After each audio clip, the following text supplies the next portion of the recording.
हाँ सही है जबरदस्त। मैं तो सिंपल बड़ा कुछ बदलना ही हो ले यार आप जो भी बदलेगा करा बड़ा कुछ होना ही है नंबर हर चीज़ लिखी जाती है नाम लिखे ना बड़े प्यारी लाइटिंग हुई है फिर ही कर छड़ी लाइटिंग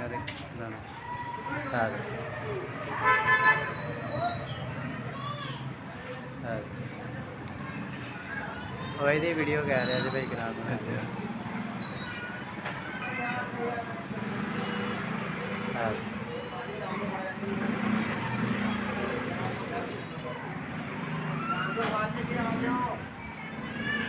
जबरदस्त है यार ने ऑप्शन दे रही लाइटा ही LED लाइया ने LED ਲਾਈਆਂ ਵਾ ਤੇ ਹੈ ਵੀ ਦੂਸਰੀ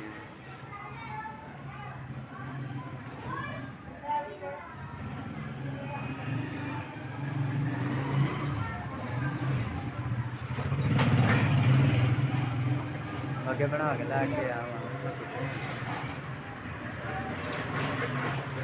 चल